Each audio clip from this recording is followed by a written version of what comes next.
Welcome to the Monday Morning Motivation Community. This is your space to recharge, share inspiration, and grow together with like-minded people and coaches. Every Monday, we rise stronger, ready to shift our mindset and create positive change in ourselves and others. Okay, I'm really glad about how much people are already interacting with each other because today is a table talk.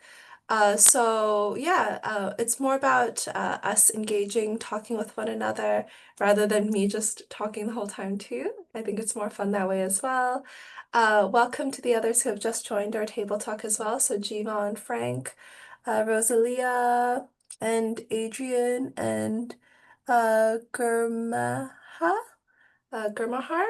Let me know if I'm saying that correctly or not. Sorry. Um, okay, so I'm just going to start introducing Monday Morning Motivation right now since it's time. So, welcome everybody to Monday Morning Motivation. It's been, I think about 6.5 years of Monday Morning Motivation now, which is really amazing. Um, and yeah, starting our week the Monday Morning Motivation way. So here we are for November. I can't believe it's already November. Very close to the end of 2025 and the start of 2026. The other day I heard somebody say we're actually closer to 2030 than we are to 2020, which is mind-boggling to me. So in November, please stay tuned. We've got some talks from relationship coach, motherhood coach, and founder of Jolly Time. So lots of fun. And today we're going to be talking about transforming your phobias into power and becoming fearless. Learning to decode our body's fear responses, turning anxiety into self-awareness, engaging in guided reflections and peer sharing to build courage, authenticity, and self-trust. And I love that again, so many people are already sharing, so a great way to start.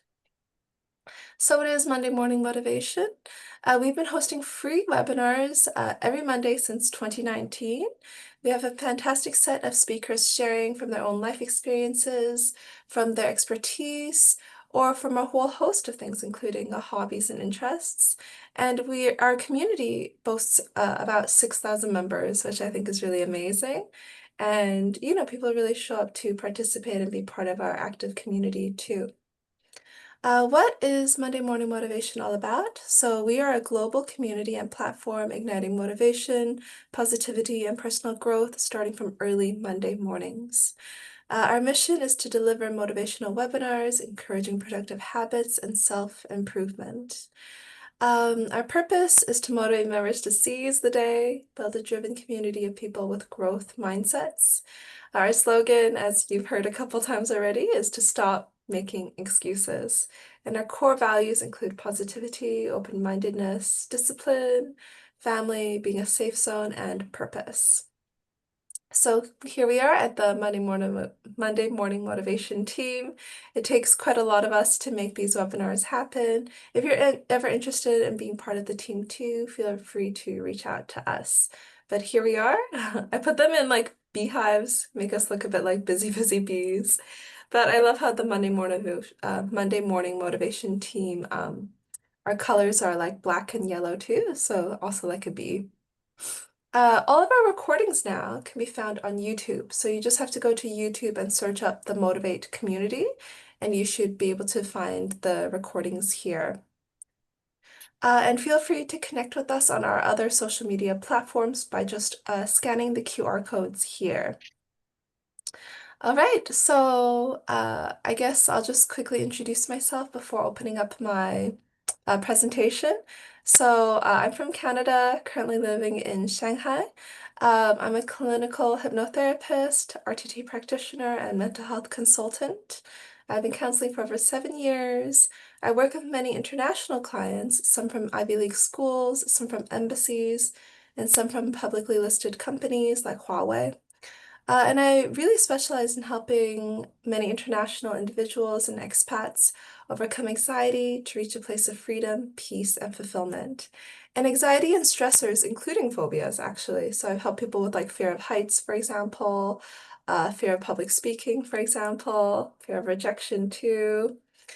So today I'm very excited to talk to all of you about overcoming fears and phobias and my own personal story as well. Um, and how we can use our phobias to actually better understand ourselves and turn it maybe into a sort of superpower to do more with our lives as well. Okay, so I'm going to stop sharing this presentation and then open up my other presentation as well. Just give me a minute to share. All right, so can everyone see this presentation? Please give me a thumbs up if you can see my presentation here. Okay, great. Jenny is giving me a thumbs up. Um, okay. Yeah, I think you guys can all see it. All right, so I'm going to present it right now. All right. And I also see some people posting in the chat right now too. So, okay, good. Yeah, Ellen can also see it. Gregory can also see it as well. All right, thanks for letting me know, everyone. Um, okay, so here, just a quick question. And again, just feel free to share what you're comfortable with. No need to share if you're not comfortable. Um, And feel free to open up your mic if you want to as well, or share in the chat. Both are completely fine. Oh, and welcome. I see a few more people have joined us. So Simone, Nan, Stella, Lucille, welcome, welcome, welcome. So again, feel free to turn on your mic or share in the chat. What are you afraid of? And a big reason I actually chose this topic was because we had Halloween recently, and I love how Halloween is actually a celebration of what's scary, what's horrifying, and actually celebrating it rather than rejecting it. Needles and roaches, that's what Sam is afraid of. Yeah, my husband is incredibly afraid of cockroaches. Whenever there's cockroaches, I'm the one who has to deal with them. Um, Gurmahar, sorry, so please let me know if I'm saying your name correctly. Is it Gurmahar? Yeah? Yeah, it's gourmet her, but you can just say germ. Everyone calls. Gurmehar or Gurm? Okay, thank you so much for clarifying. So afraid of the unknown. Actually, yeah, that one is a really powerful one. And a lot of the times, oh, Nan, rejection. Yeah, yeah. So I really love the one that Nan and Gurm just shared because many times we have one fear and underlying that fear is actually something else. And for many people, it's fear of the unknown and rejection. For myself, I used to have a really big fear of spiders and it just got worse and worse. Adrian, afraid of my parents passing as they're getting closer to that. Oh, yeah. Um, that's true. That's true. Um, that, death is actually a big fear that many of us have. So here, in the next slide that I've just shared, these are some of the most common fears that people have. No job and hopeless in the future, as Ellen shares. Yeah, the fear of failure, fear of change, um, death of, maybe that stage of our life too. So it could be a symbolic death or a real, concrete death. Um, yeah, thank you guys so much for sharing. Because, sharing our fears can be quite, it's ironic, but sharing what we are afraid of can be kind of a fearful thing to do as well. Um, And so I just wanted to read some of the most common fears on this slide. So snakes, heights, public speaking. Oh, I put heights twice. Okay, I guess I was really thinking about it. Failure, our mind, actually. Um, Spiders. Oh, ironically, fear of success is actually a big one too. Um, Fear of death, as Adrian talked about, fear of change, which many of us touch on with some of our fears that we've shared as well. And so, something that I really find interesting. Oh, okay. Thank you for your question, Anne. So I'll go back to the previous slide because in the center I wrote fear of our mind. And Nan is asking, when does fear of your mind mean, or what does fear of your mind mean? So, some people actually try to avoid spending too much time by themselves because they're afraid of what's happening in their mind, like the voices or their inner dialogue in their mind. Or, there might be certain things that we are suppressing. Um, and if you keep yourself busy, you don't have to think about it. But if you're in a state where suddenly your mind has a lot more capacity to, like let's say you usually work a very busy job and you're so busy just doing your job, you don't have time to think of anything else. And then maybe suddenly one day, um, maybe there's a big storm, maybe a snowstorm or something. So you have a snow day, you have work off, and suddenly you're just in a place of quiet. You're left alone with your thoughts. You don't have to think about work that day. That could be terrifying for some people to be spending their time alone with their thoughts. There's many reasons people might be afraid of their own thoughts, but it's usually thinking about something that we're trying to avoid. So that's how we can get to fear of our minds. And some people don't know how to dialogue with their minds too, right? There's been a lot of talk about self-love recently, and part of that is dialoguing with yourself as you would dialogue with a friend. Unfortunately, some people don't dialogue with themselves like a friend. They dialogue with themselves kind of like an enemy. So it could be really awful left to having this kind of dialogue. Really good question, Nan. And then Sam also wrote long-term suffering. Is that one of your fears, Sam? Oh, that is really scary. Do you mind opening your mic and sharing a bit more about what you mean by that? Can you guys hear me okay? I've heard my microphone's not doing very well these days. Yeah, yeah, it's Cool. good. A little bit echoey Like though. long-term suffering, like death is okay. If I die tomorrow, I die tomorrow. But if I get hit by a bus and I'm in hospital for 6 months, oh my God, I don't think I'd be able to do it. That's really terrifying for me. Like Oh, really, really terrifying. Like to be that helpless and to be relying on so many other people and to not be able to um like I don't know, I wouldn't be able to sleep. I'd always be on edge. Like I would not have a good time. It's that long term. Maybe I watched just too much true crime as well. Like if I was stolen and taken away and locked in a basement and all of those things. No, that's quite a big fear of mine. Yep. wow. Fair enough. Fair enough. Um, I never actually thought about that as like a big phobia that you could have, but like, because I actually grew up taking care of my grandma quite a bit. So my grandma, she had Alzheimer's. And then one of the final stages of Alzheimer's, a lot of people don't realize this, but what Alzheimer's is you actually start to lose parts of your memory, right? So you might forget who you are, you might forget the people around you, you might forget directions, you might forget where you placed your keys. But one of the late stages of Alzheimer's is actually forgetting how to move. You literally forget how to move certain parts of your body. So because of that, we actually had to put my grandma into like a nursing home. So putting her into a hospital, she was in a wheelchair because she forgot how to move her legs.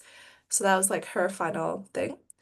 And yeah, actually just seeing how like this woman who'd raised me when I was a baby, since I was a baby, she was so like fierce and independent. And then suddenly she's, stuck in a wheelchair, really dependent on everyone else to get all of her needs met. And sometimes at the hospital, they would just put her in front of a TV, many of the older people in front of a TV, and then they would just stare at the screen for the whole day, and that's really not good for you either. And I remember seeing that and thinking to myself, wow, I would hate to spend my life this way, right? Um, I don't know anybody who thinks to themselves, oh, I would love to spend my life staying in front of a TV in a wheelchair. But, that's how my grandma spent her last year, actually.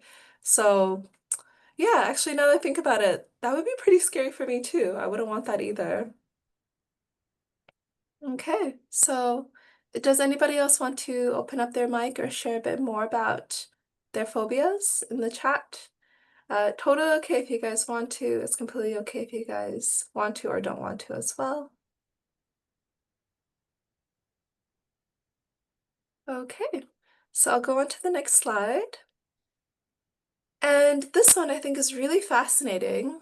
But, when we're born onto this planet as babies, most newborns are only afraid of two things. And a lot of other fears become acquired. So I kind of put these here, the first letter of these two fears. The second fear is actually it's kind of the first one I'll give you. So the first one is like the fear by itself. It's already like a fear in and of itself. The second one, um, it's an adjective. So the one that starts with L is an adjective, and the second one, the N, is the noun. So for some Chinese speakers, if you don't know, like adjective is like 形容词, I think, and then noun is like 名词. So can you guys maybe, seeing those letters, kind of guess what these fears are? So I'm checking in the chat right now.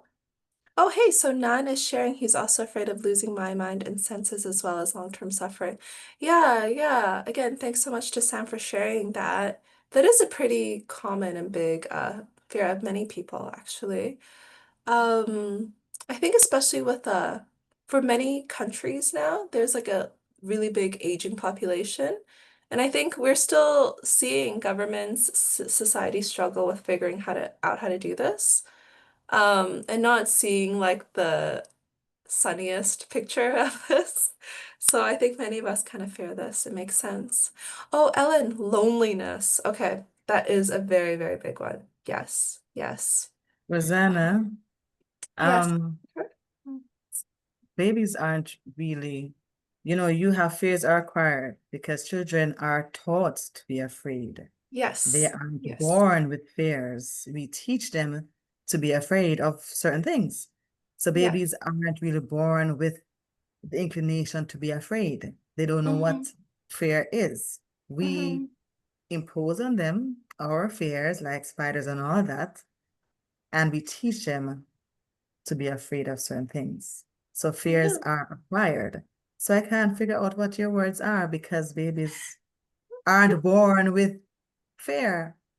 Mm-hmm. They acquire it over time through Yes. socialization, nurturing, nature nurture kind of stuff.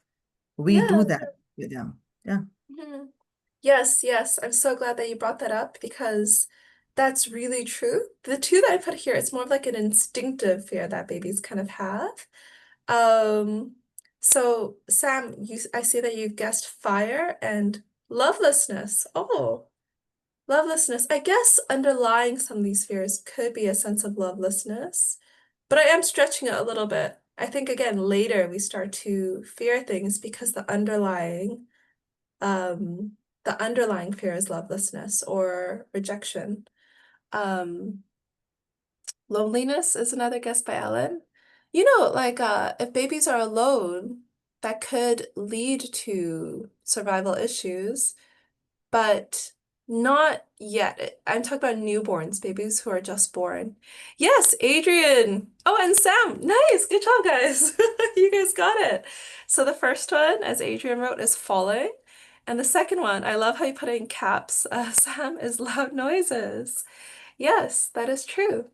So most newborns are only afraid of two things, which is fear of falling and fear of loud noises. Yes, But and you'll Rosanna, they notice don't this. know. Sorry, go ahead. They don't know what falling is or loud noises are. Mhm, When the doctor pretends to fall, pretends to drop them, is to see their reflexes if mhm, they're healthy, mhm. right? And then they jump, and that's when you know they're yes, they're everything is clicking, they're fine. Yeah, So yeah, yeah. So, again, maybe it's okay fear. though. Mm-mm-mm. So maybe fear is not the right word here. Thanks for checking, Jenny. Mhm. Like reflexes or having something to kind of assert some sort of like caution onto the babies might be a better way to put this. But yeah, you'll notice like so here, let me see if I put this in the next one. Okay, so for a lot of babies, you're right. They kind of, when something happens to a baby, their first reaction might not be fear. Their first reaction is often turning to the closest maybe parent figure, caregiver, and seeing the reaction on their face, and then responding accordingly to this. So, for example, if a baby runs and then trips and then scrapes their knee, their first reaction might not be, ah, I'm scared. Their first reaction is usually turning, looking at, for example, if it's mom next to them, and seeing how their mom is responding. And if the mom is freaking out, going, oh no, you've got blood. Oh no, you're gonna get infected. This is awful. Then a lot of the times the toddler will mirror this and go, oh no, okay, so it's really bad if I run, it's really bad if I fall, it's really bad if I scrape my knee. All these awful, awful things can happen to me. Uh, oh yeah, Sam, thank you. Yeah, instinctive potential for harm. Ellen writes, new environment and the baby does not adapt. They are crying and fearful. Um, yeah, again, I think this can be acquired later in time too, because the baby learns what is familiar to them around them, right? So if they're in an environment where it's not familiar, then that's how they can acquire a lot of fear too. So one way that children will learn what is safe is they learn that what is familiar is safe. Uh, and so this is why children really love routines, because routines, it gives them a sense of control and a sense of safety. If suddenly you change the routine, some kids will throw tantrums because of this, because they're afraid. It scares them, actually. Um, really good sharing. Anybody else want to share some things too? Oh, I see Flora, welcome. Christina, also welcome. So Jenny, what do you want to say about attachment styles? Do you mind opening your mic and discussing Yes. this? If you teach a baby that it's okay, mommy's still here, but you hover in the background, they can learn independence. But if you're always there, babies can develop different attachment styles. And when they grow up, they have these kind of ways, even in our marriages or even in our workplaces, we form attachments. And this is coming from how we were grown up as babies. Yes, being attached, if you're independent, if you're able to work on your own, if you're able to stay on your own for a while, and it's fine. All of these are coming from this kind of stage. What a child learns between the age from birth to 6 stays with them forever. So what we teach them during those formative years is very, very important. And one of them is that it's okay to be alone. You're safe even if you're by yourself. Yes? Yeah, and Yes. thank you for bringing that up, because attachment styles really helps us understand where we feel secure and where we feel insecure. So just to give a big general and short context of what attachment styles are. And Adrian also says, I found it well worth looking into attachment styles or use ChatGPT. Yeah, very, very handy tools. Uh, because attachment styles, so it was conducted decades ago, and they called it the strange experiment. So I know that one of them was Bowlby, who was part of this, like a very big researcher. And what they did was they brought in a lot of parents and their babies. So I think at the time it was mostly moms and their babies. And they also brought in somebody who was considered a stranger to the baby too. And what they found was, you know, so first they brought the mom and so usually it was the mom, so I'll just say mom. So they brought the mom and the baby into this room. And there was like a two-way mirror so the researchers could see into the room, but the mom and the baby could not see the researchers. And so the mom and the baby came into this room, and then there were some toys. So the baby would play, and then they would have the mom leave the room and a stranger enter the room and see how the baby responded to the mom leaving. And they found that, some babies, they would cry immediately. Some babies would kind of cry, but then stop crying. And some babies would not have any reaction at all. And some babies, they couldn't even fully categorize. Uh, like, there was one category that they couldn't fully categorize into like a simple way for how their responses were. But they also found that even if the babies were really quiet and they acted like they didn't care, their heart rate was actually still like going quite fast. So you can see that there's still anxiety there. And based on, and it was like a longitudinal study. So what this means is they actually traced how these babies grew up and became later in life. And this became what we call like attachment styles today. So there's four overarching ones. So there's like secure attachment. In the West, we tend to say secure attachment is the best attachment style. Then there's also avoidant attachment, anxious ambivalent attachment, and also disorganized attachment. So these are like the four overarching ones. Um, oh, sorry, Ainsworth did most of the strange. Yes, yes, sorry. I mixed up Ainsworth and Bowlby. Thank you for clarifying. And so it's really worth looking into this and seeing, okay, which attachment style am I? Is this attachment style serving me? Do I want to, you can change your attachment styles. It can take a lot of work though to get there. And your underlying, like the one that you attain as a baby, it might still kind of be there, but you can definitely work on it and work on getting the attachment style that you feel might be most helpful and healthy for you. Some people, yes, yes. So some people can think of like the attachment style that you acquire as when you're very young as like your first language, like your mother tongue. And then the attachment style that you can kind of learn and acquire over time could be like kind of a second language for you too. So, the one that you get when you're a baby, it might still be there, but you can definitely override the programming in many ways. And yes, attachment styles can tell us a lot about fears, especially with rejection, right? So a lot of people talked about rejection being a big fear of theirs. Um, People who tend to really, I mean, I would say all of us fear rejection in some ways, but on varying degrees, varying levels. So, based on your attachment style, you might be more afraid of rejection. Okay. Um, so, you know, um, I think what can be very powerful is understanding uh, the purpose that fear has and how fears can actually be helping us, right? So, one easy way, one simple, effective, powerful way to understand a lot of fears, anxieties, stressors inside of us is to think of kind of three P's. I think fear, the things that we're afraid of, there's usually one P that is the core root of most fears, I would say, and phobias. I'd love to kind of have you guys guess what these three P's are. Um, and also, just guess and gauge for yourself, what purpose does my fear have, right? So if your fear is rejection, or for example, for me, I used to have a really big fear of spiders. Uh, Other fears that we share too, loneliness. Yeah, so protection.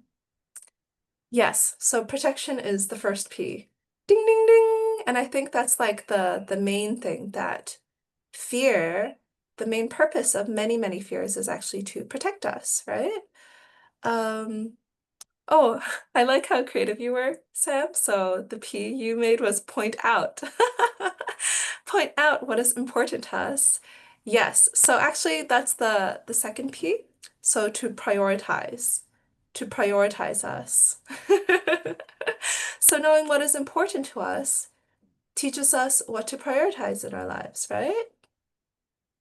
To prepare ourselves. Um, yes. So I would say that that kind of helps us in terms of like protecting and prioritizing. The last one it's a really interesting one.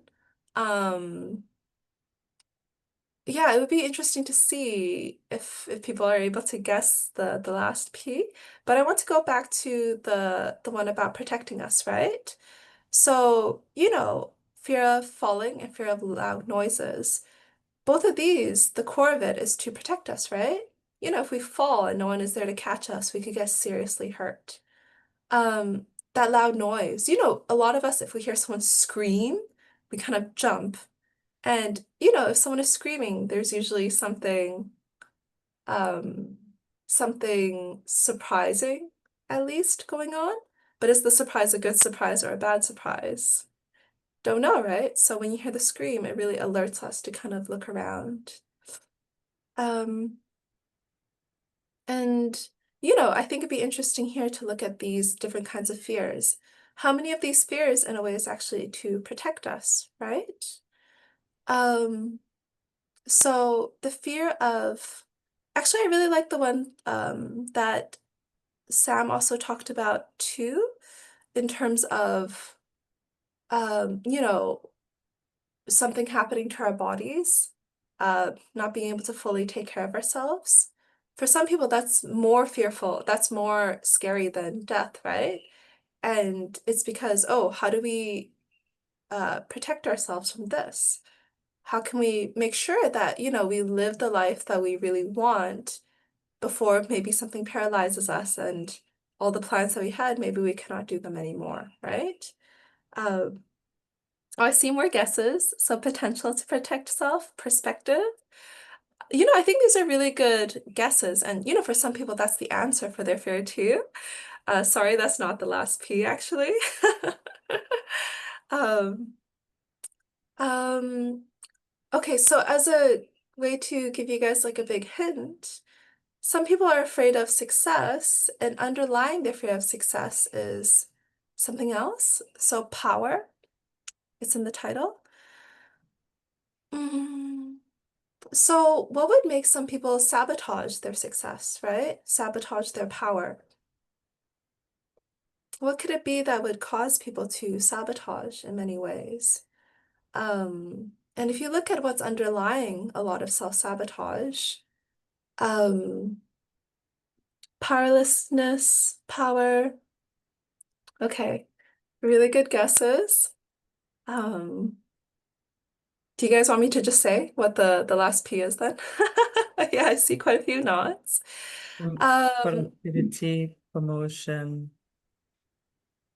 Sorry, I heard promotion, productivity. Persons productivity. are afraid of success because it comes with more responsibilities. Mm, They're mm, gonna have to extend themselves to yeah. move into this new area, and they're not ready. They love the familiar place, because with success comes more responsibility and accountability. Yes. So yeah. Yeah, yeah. Actually, I think that could be a pretty healthy response to more success too. Or I don't know, I guess in our conventional society, a lot of the times we'll think, oh, if you're in a leadership position, management position, you're considered more successful. Again, it depends on your definition of success. But let's say that you want to get promoted into a leadership position. I think it can be kind of healthy to be afraid of at least a little bit of the additional responsibility that you're taking on because, you become more responsible for the livelihoods of certain people and maybe even their families, right? Can you make sure that the way you take care of the organization can allow people to continue to attain their livelihood to look after their families? Um, okay, so Ellen wrote remove fear and get more perfective. So maybe perspective or perfect in some ways, yes. Um, Phobias. Phobias. phobias. Some phobias are there to protect us, but they are learned anyway. Phobias are learned. They are acquired Yeah. over time. Yes. So I was thinking that as well. But they can help us in terms of protecting us, like spiders. I don't know why people are afraid of spiders and lizards and stuff.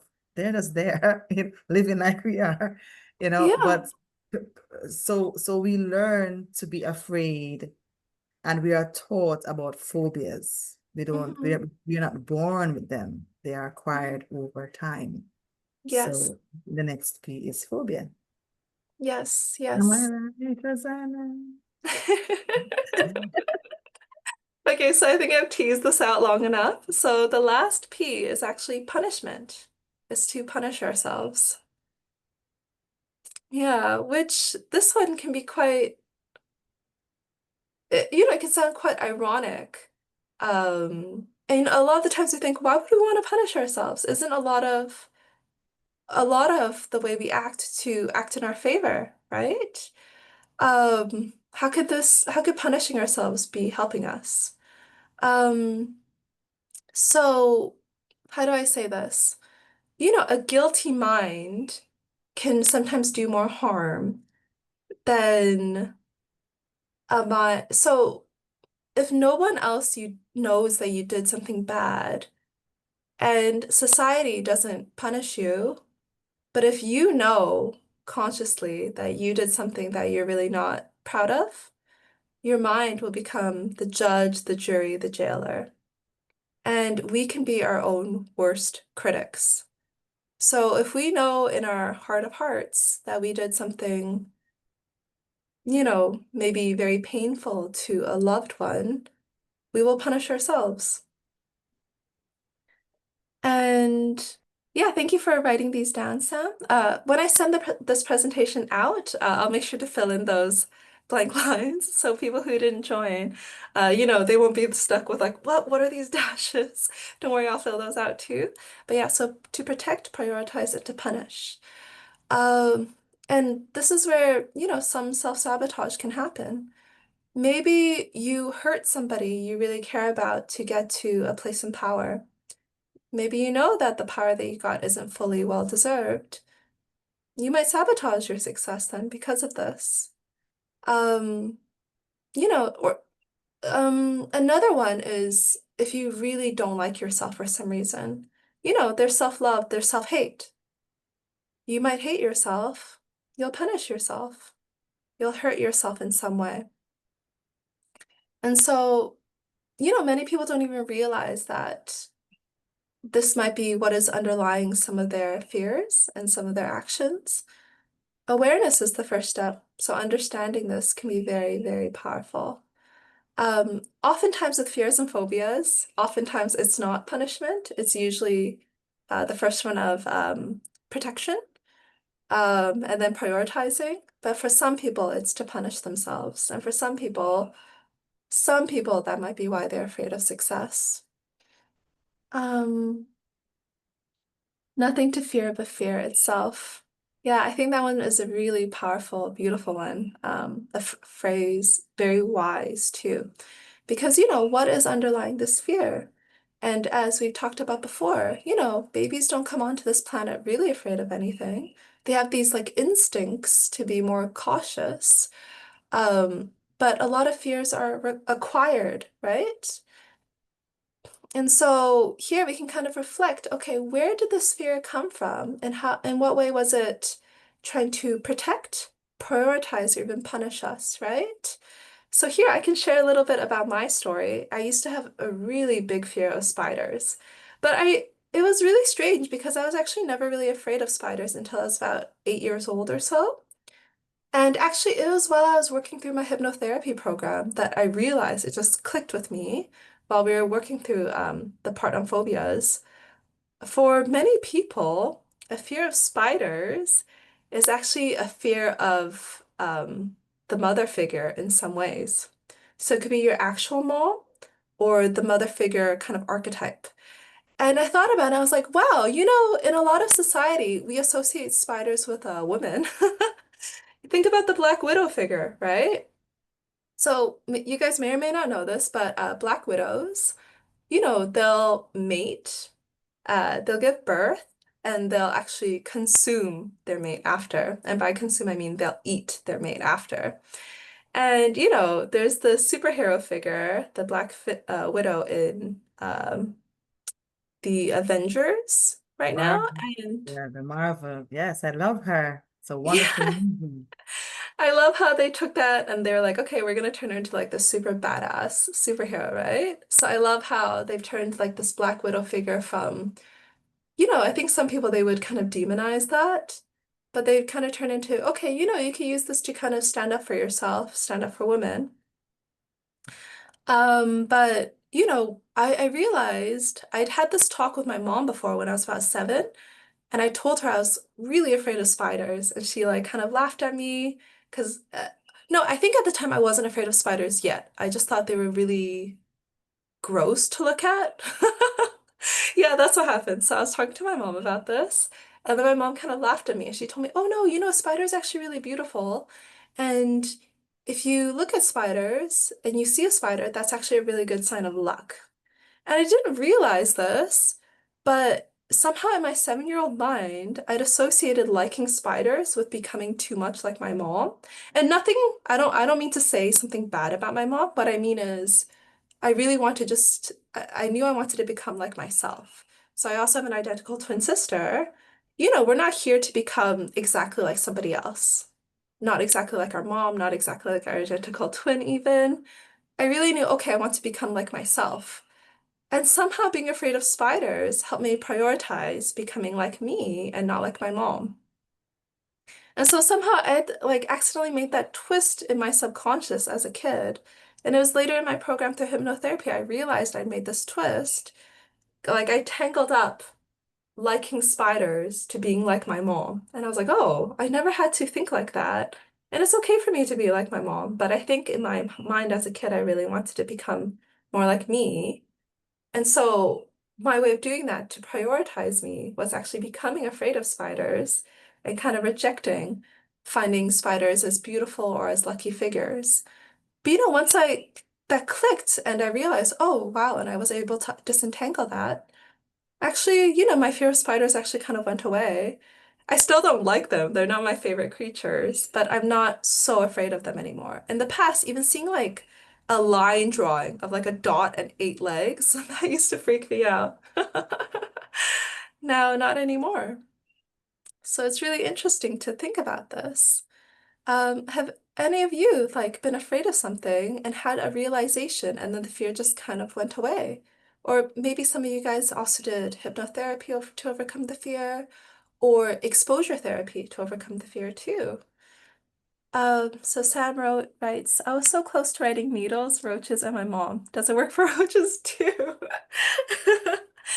Again, you know, for each, so um, understanding is power, but also the understanding is based on how we, so it's not the events themselves that impact us, but the meaning we assign those events. So, for example, you know, let's say there's 4 people in a car and they get in a car accident. One of them might leave the car accident with, you know, PTSD. So that's post-traumatic stress disorder. But why is it that only one of them gets PTSD and the other 3 might not, right? And it's because of the meaning that often we subconsciously assign to an event. So, you know, for me as a kid, I didn't even realize I made that association. And for some people, for many people, they make the subconscious association with spiders and the mother figure, and maybe being consumed by the mother figure. Um, but for each person, it might be different. For some people, they might have gotten because you know, one reason that some people are afraid of spiders is protection. Some spiders can be very poisonous, actually, um, and harmful. So that could be actually about protecting rather than prioritizing. Um, so sorry, Sam, I cannot say exactly what your reason for your fears might be too. Maybe it's also the mother figure consuming kind of association, but it could be something else as well, right? And again, those 3 Ps that we can look at. Could the sphere, what's underlying the sphere? Is it to protect us, prioritize us, or punish us, right? To go back to a lot of these fears, you know, our mind, heights, public speaking, success, death, snakes. For many people, so I'll just go over these ones quickly, but you know, I'm not going to say it's 100%. But for many people, the fear of snakes is actually a protection, right? Many snakes are poisonous or they can really hurt us. Some snakes actually consume humans too, so it makes sense to be to be afraid of them to protect us, right? Fear of heights, associated with fear of falling. I'd help somebody overcome their fear of heights as well. They'd had quite a few, when we did the hypnotherapy and we regressed to their past, a lot of the fear of heights came from actually they almost fell to hurting themselves a lot when they were younger. So the fear of heights made sense because it was really there to protect them. Fear of public speaking. For many people, actually, the fear of public speaking is fear of rejection. Because, there's all these faces suddenly looking up at you, staring at you. You make one mistake, somebody might laugh at you, and you might be rejected from an outcast from the entire group. Maybe. So that's one way it could happen. So fear of public speaking oftentimes is a fear of rejection in some ways. And, underlying rejection is wanting to protect ourselves from that rejection. In the past, when we lived in tribes, oftentimes if you were rejected by your tribe in your group, you were outcast. And if you're outcast, your rate of survival goes down by a lot, right? Nowadays, we can live on our own. We can order Wi-Fi for everything. We could just go online and work from home. But back then, we didn't have Wi-Fi. We didn't have online work that we could do to survive. Back in the day, we had to work in tribes to fend for ourselves. And, a human alone is a human who's more in danger back in the day. And we still have that in us. It's still innate in us. Rosanna, can I ask you a question? Sure. Feel free, Emma. I don't understand how is fear doing us good by prioritizing our life. Can you explain it to me? Sure. So I'll talk about my fear of spiders before. So I also have an identical twin sister. So growing up, I think my family just did this to make things easy for themselves, but they would just buy the exact same clothes for both of us. So we were dressed always the same too. They kind of expected us to act the same as well. Whether or not people mean to do this, if you're an identical twin, people will just compare you all the time. So something I kind of grew up resenting as a kid was like, how come, I'm never just me, right? I'm always like, people go like, oh, are you one person or two people? I hated that growing up. And as an identical twin, you get this a lot. And I think especially if you're a girl and then in high school, you get compared your looks a lot more too. I also really, really didn't like this either. So for me, and people, when you grow up and you're a girl, you often get compared to your mom as well. Like, oh, do you look like your mom? Do you act like your mom? So it's like all these factors of comparison. And I really didn't like that as a kid. I was like, I'm not my sister. I'm not my mom. I'm me. I want to just be me. And this fear of spiders, it kind of led me to like kind of rejecting certain things that my mom really enjoyed too, but it was more of a way for me to like become more of me and not become like my mom instead. So in this way, it was to prioritize who I am rather than prioritizing becoming who my mom is. Because I'd been compared and kind of told, oh, you're like your sister. Oh, you're like your mom. Oh, you're like somebody else. But I'm like, what if I'm just me? Why do I have to be like these people, right? So the sphere of spiders was actually me like being afraid of becoming completely like someone else and not becoming like me. And again, I don't mean to like say bad things about my mom at all. I'm just saying, she's her own person. I am my own person. I don't need to become like her. And being afraid of spiders was actually being afraid of becoming 100% like her. Um, and the fear of spiders helped me to prioritize becoming me rather than becoming like her. And this is kid logic because no matter what, I can never become like her. But as a kid, I didn't realize this, right? Even if as an identical twin, you can never be 100% like your twin either. We come onto this planet to become like us. We can never be 100% like someone else. Even as identical twins, you're never 100% someone else. You come here unique. Nature never makes a carbon copy. You never get the same snowflake, you never get the same flower, you never get the same human being either. But as a kid, I didn't know this. So for me, it was just, okay, how do I just become me and not my sister and not my mom? So I hope that helps to clarify how the sphere of spiders was really me being afraid of becoming someone else and not me. And so it had me prioritize becoming me. I hope that helps clarify things, Emma. I see. Thank you for your explanation. Sure, sure. You're very welcome. And thank you for asking for the clarification too. Yeah, And I have a question. sure. Question because you know me, I'm living alone, a single life for more years since I graduated from my university. So, I'm not good at socialize. I always fear of socialize, and I when in the holiday and the weekend, I never go outside. I don't like go outside to meet more person because I'm worried about I'm scared of being hurt by them. So right now, because for example, I receive a new offer to go to the new company. Um, I don't like talk with someone. I always worry about you. This person I don't know them. How can I don't know how to communicate with them because this is bad.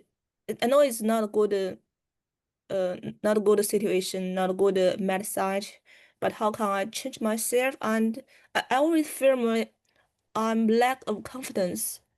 Yeah, I'm lack of confidence to do some to socialize and ever feel very shy. It's, so right now I feel very yeah. I don't know how to rescue myself to get the confidence to make friends. Yeah, thank you so much for sharing that, Ellen. For many people, their fear is other people. Um, whether that be socializing and making friends or conducting an interview.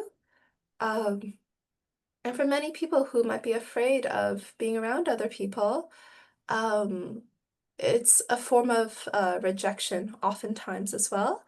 Or something might have happened in the past where you got really hurt by somebody or multiple people, and then it leads to a fear of people overall.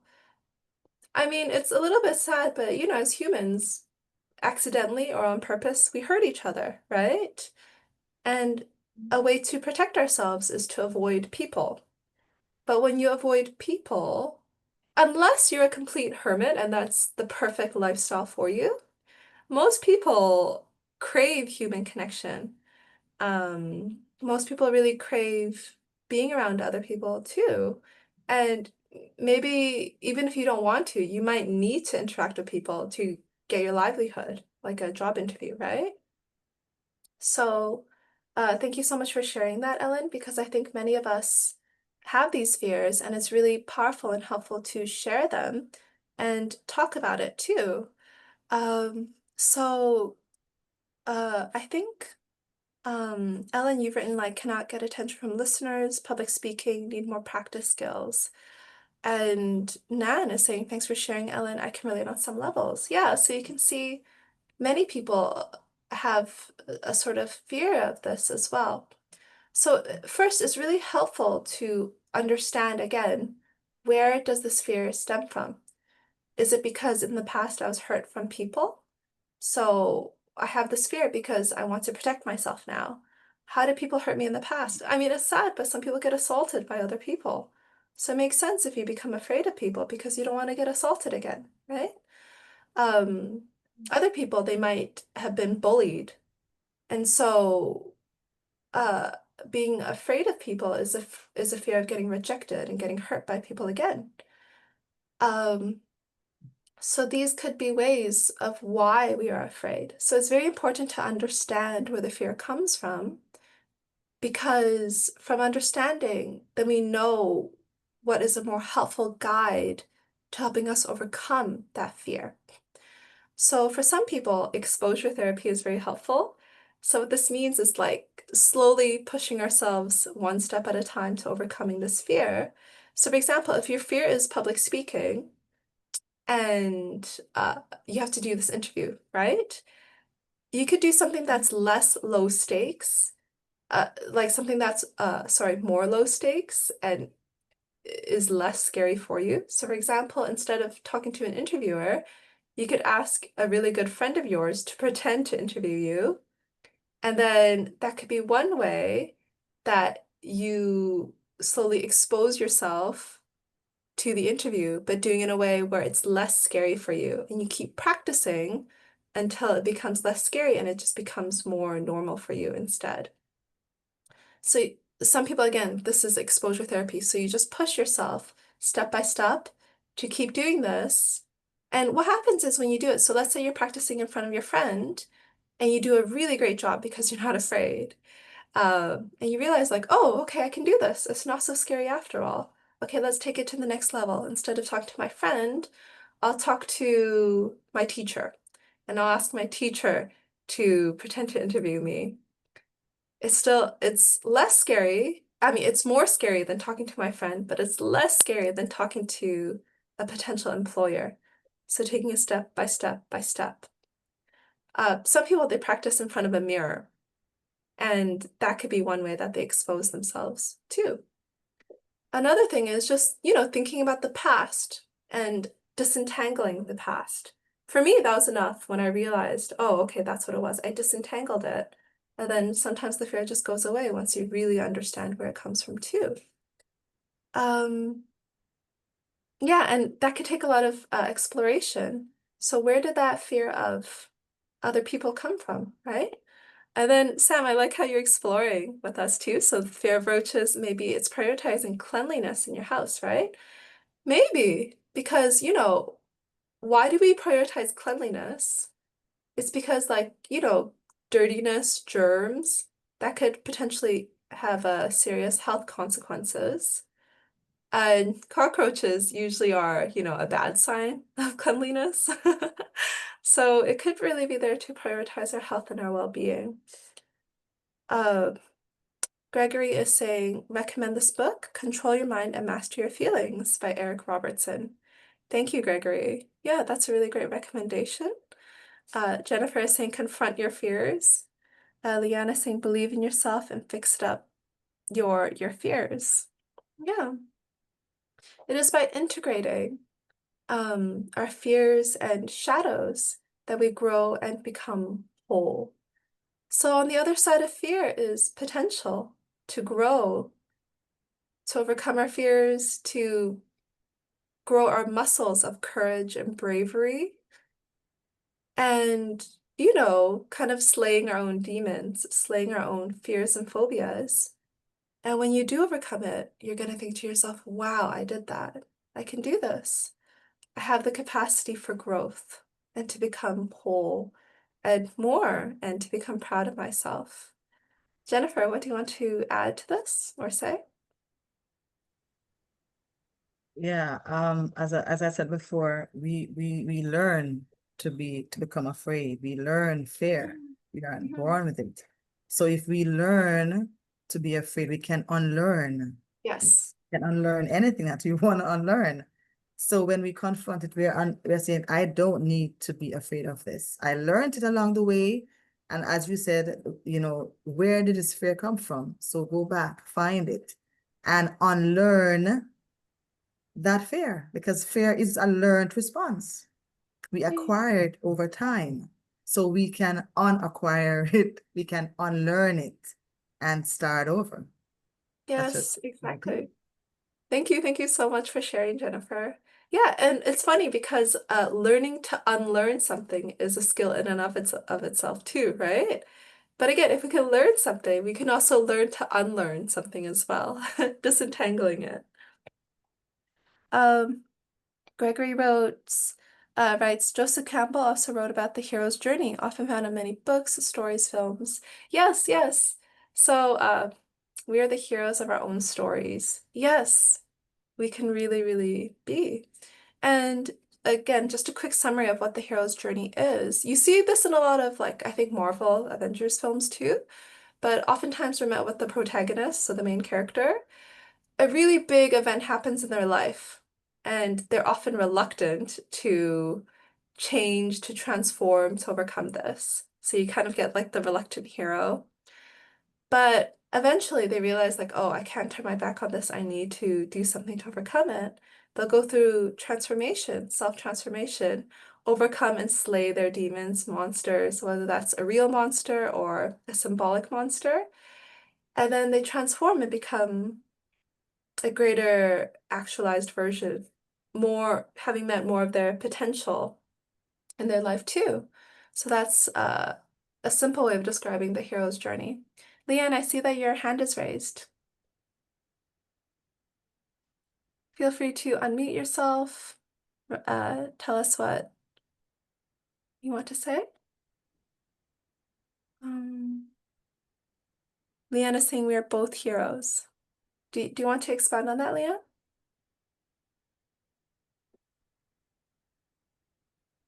Yep, good morning. And I think just imagine that the fear just like a master. So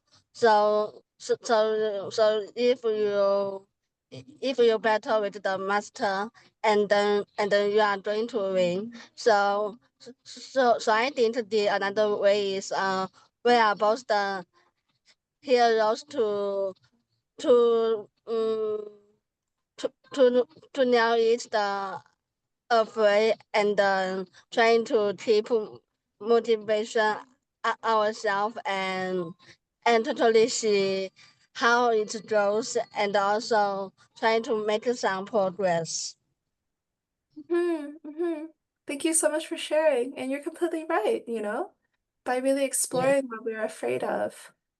It's a really good opportunity for growth and to fully understand who we are.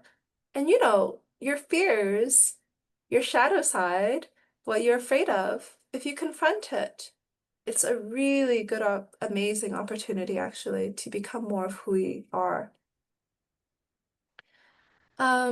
And so that ends my presentation, the table talk for today. Thank you everybody for staying so long. It's already like past 8 a.m. So I feel so thankful for all of your time for staying this long. And I really hope that this was like a helpful presentation for you all. And thank you for making it so engaging, for interacting, being part of our table talk on an early Monday morning too. I really, really appreciate it. Thank you, everybody. I'll send the presentation in the group, and yeah, feel free to let me know if you have any additional questions. Thank you so much for your time, everybody. Thank you so And much next for week, coming today. Rosanna, next week Yes. we have, Sam and another wonderful presenter be sharing. We can't wait to have them. Yes, Yeah. okay. I see that you've shared the poster in the chat as well, Yeah. Jennifer.